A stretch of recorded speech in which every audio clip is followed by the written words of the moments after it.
បាទខ្ញុំចន្ទថាចែករំលែកឆ្នាំខ្មែរបុរាណមកចែករំលែកជូនទៅដល់ពុកម៉ែបងប្អូនអំពីអត្ថប្រយោជន៍រុក្ខជាតិពីរមុខលាយចូលគ្នាទី1គឺស្លឹកដើមត្រថុកណាបងប្អូនទី2គឺផ្លែដុំខ្ចីតែម្ដងអញ្ចឹងសម្រាប់ព្យាបាលជំងឺបាន2ជំងឺដែលកាចសាហាវណាបងប្អូនអញ្ចឹងជំងឺទី1គឺមហារីកគ្រាប់ឈាមតែម្ដងជំងឺទី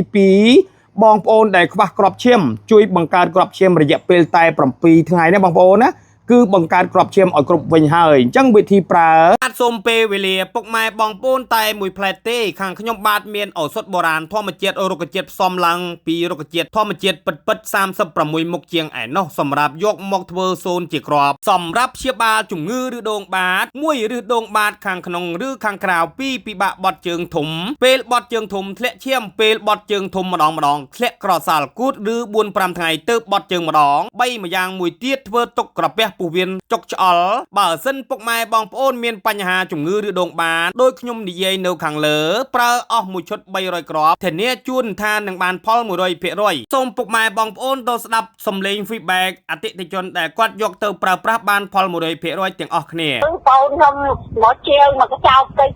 ហើយថាខ្ញុំតើអើយខ្ញុំទៅអរគុណលោកគ្រូខ្ញុំជាចាំខ្ញុំសោកស្ដាយឲ្យអូហ្នឹងហើយបងទៅអស់មកចប់ចឹងខ្ញុំនៅខាងទៅវិញខ្ញុំហូបឆ្នាំនេះខ្ញុំហូបឆ្អែតក៏អត់ជាទេបាទគាត់ទៅមកហូបឆ្នាំនឹងតនអស់មកចប់ព្រោះគួរផងតាខ្ញុំមិនគាត់ទៅវិញបាត់អូ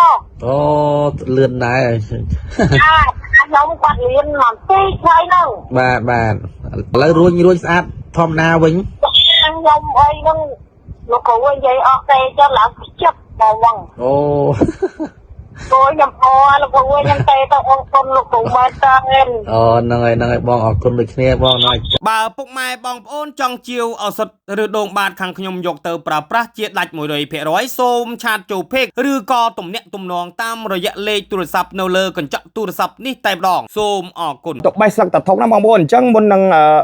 បងប្អូនទៅយកទៅប្រើប្រាស់បងប្អូនពិនិត្យឲ្យច្បាស់ណាបងប្អូនណាខែនេះអត់មានផ្កាទេតែដាក់ស្លឹកឲ្យបងប្អូនមើលតែម្ដងអញ្ចឹងស្លឹកវាអញ្ចឹងដើមអញ្ចឹងណាបងប្អូនគេហៅដើមត្រថុកអញ្ចឹងយកទៅបេះស្លឹកដើមត្រថុកហ្នឹងមួយក្តាប់ដៃណាបងប្អូនមួយក្តាប់ដៃហើយបងប្អូនយកទៅបុកឲ្យមាត់យកមួយក្តាប់ដៃទៅបុកឲ្យមាត់ហើយលាយជាមួយទឹកដូងខ្ចីកន្លះកែវដៃ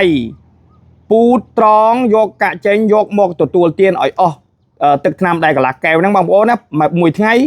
ទទួលទាន3ដងព្រឹកថ្ងៃនិងល្ងាចព្យាយាមទទួលទាន